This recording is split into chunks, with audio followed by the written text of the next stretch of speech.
Ciao Juventini of the world, my name is Giuseppe, welcome back on the channel. I hope you're all doing well. It is Saturday weekend and Serie A is back with 4 games today. I can't wait. Before spoiling what we will speak about, because I have a really great news, an amazing news, maybe even a breaking news a bit later today. Wait, I don't want to spoil it because I want to start with not 1, not 2, but 3 crazy news about Mercato that you will probably ask yourself, why are you speaking about that, Beppe? It's not linked to Juve? Well, in a way, yes. We start with the first one of Fabrizio Romano that was reporting yesterday. Casemiro to United. United 60 million plus 10 of bonus to Real Madrid. That already confirmed. United confirmed. The player confirmed with a crazy salary. That was the first one. The second one is that apparently Manchester United, they don't want to stop there because they are planning to offer more than 100 million bonus included to Ajax for Antony. Crazy, totally crazy news. And then the third one, maybe the craziest one, is Umtiti that is that close to Lecce, reported not by Gianluca Di Marzio. Guys, it's Gianluca Di Marzio that is reporting that Umtiti to Lecce is that close. So when I was telling you that Mercato is crazy, it's not about Juventus only, it's about the Mercato in general. Mercato is crazy, like you see on the t-shirt, like you see here, but also like you can find, if you love the t-shirt, in black or in white on the site of our great friends of Turin Giants, link into the description. Speaking about link into the description, I tell you, I repeat you, OneFootball is preparing a lot of great things, some newness that you will hear me talk about in a few days. I can guarantee you, OneFootball, you want that app in your phone, in your pocket. It is for free on iOS and on Android. Don't be late in downloading it for free. Don't be late, because you can have already now today everything you want to have. It is one game for free that you can stream for UK and Ireland market. That's just simply amazing. For the other ones, statistic, you have the notification on the scores, you have the news, the articles and so on. You know the drill. So download it, make yourself a pleasure, because we have to start with a lot of news. And I told you, one is just amazing. We were all waiting for that. Gazzetta dello Sport is starting with Depay Juve, Area DC. It looks like, it smells like a yes for Depay and Juventus. They are also speaking about Skriniar that Inter took away from the Mercato, and they will keep him, probably to lose him for free next year, but this is another problem. Let's focus on Memphis Depay, because apparently a double-year contract, so for 2 years contract, is already ready for Memphis Depay. Apparently everything is that close to be agreed between the Dutch player and Juventus, between the Dutch player and Barcelona. Juve Depay, promessi sposi. They already promised themselves for a yes. We just don't know when, or at least this is what we were thinking until this morning, because RMC Sport, French radio, French television, is reporting that Memphis Depay devrait être annoncé officiellement aujourd'hui par la Juventus. What does that mean? That Depay should be announced today by Juventus. What day are we? Saturday. If Juventus is able to already announce Depay today, we do a party. We do a party regardless of the scores of Lazio and Inter that will play today. Memphis Depay to Juventus is important. We were waiting. It could be already this afternoon with Juventus to already start training from tomorrow. 1 day of training, and then we will focus on Sampdoria. Tuttosport is reporting actually Filip Kostic, because yesterday he was in press conference. I don't know if you were able to watch it or not, but the video is there where I split it in 2 topics. One of them was really the press conference of Filip Kostic that was explaining how much he wanted to join Juve and so on and so on. He was also saying, Dusan ti faccio segnare io.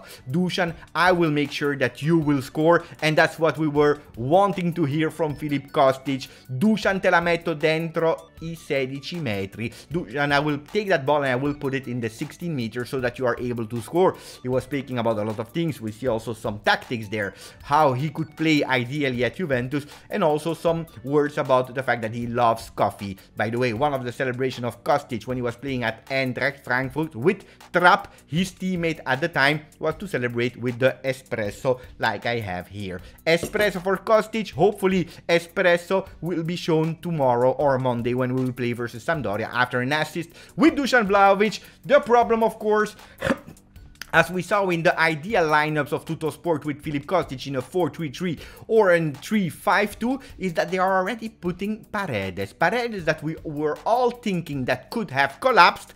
Tuttosport is saying, no, is still alive. Why and how do you fix it? If Rabiot is not going to United because they have chosen for Casemiro, how can they fix it? Well, apparently, like I made a video 2 days ago, they are thinking about a sacrifice. Probably not Weston McKennie as I was maybe thinking, but probably the other option, Zakaria, that has a lot of offers from Bundesliga. Zakaria being sold, making profit, making space also for Paredes.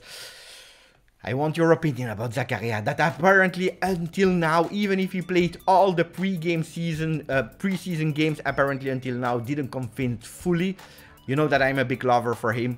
What's your opinion? Paredes for Zakaria, yes or no? But they are also thinking or saying that apparently Venezia and Lecce, they are already asking formation for Miretti. They know, the clubs know that we have too many players, also a lot of young players that can leave, like Fagioli, Rovella, Miretti. Venezia and Lecce ask information. That doesn't mean that Allegri will say yes, that doesn't mean that Cherubini and Arrivabene will say yes, but attenzione, because everything can happen in that crazy Mercato. Corriere dello Sport is also speaking about Juventus, and we already spoke about it yesterday, but they are saying Max is waiting for Depay, ma perde Bonucci, but is losing Bonucci. When did we lose Bonucci? Actually at the 46th minute and 58 seconds of the game versus Sassuolo, where we saw the images of Bonucci touching his leg. That was the moment in the first half where we were winning 2-0, and then you see it, actually it's a collision between him and Zakaria. Of course, it's a muscular injury, so it's just annoying that it happens with a collision with Zakaria. But this is what Juventus has to fix, these muscular injuries that can't happen every single game. This is really annoying. If you want me to be angry and if you want to hear me being angry, listen to the video I made yesterday. Stop per un affaticamento al flessore. That's what they are reporting, so they are already thinking about who will play instead of Bonucci, Rugani or Gatti, and that will be the real big question mark. If Gatti is playing, it means that he is already the third choice after Bonucci and Bremer from Allegri. If not, probably it means that Gatti is not ready yet. At the moment, we have zero information about how Gatti can play in Serie A. I'm curious to see him on the field next to Bremer, but of course, I'm not there in La Continassa to understand what level he is at today. But he is promising, everyone loves him, so let's see and let's hope that we can have him. I wanted to compare the three possible lineups, or at least the lineup of that we will play with probably on Monday, with the one that we played with Pirlo versus Sampdoria in the first game of 2021, but also the fifth or sixth game day that we played last year with Allegri versus Sampdoria, to understand a bit the differences. So I told you, I repeat you, we could go probably with a 4-3-3 without Depay, but with Kostic on top of that offensive trio to give these balls to Vlahovic in the middle, Rabiot, Locatelli, Weston McKennie. With Alexandro on the left, Danilo on the right, Bremer and Gatti in the center of defense. If we're looking at that lineup and we compare it with the first one of Pirlo, what do we see? That Szczesny was playing, he will not play because he's also him with an injury, but Danilo was playing, Bonucci was playing, Chiellini was playing. We saw that they were playing with a fake three-man defense because Frabotta was helping.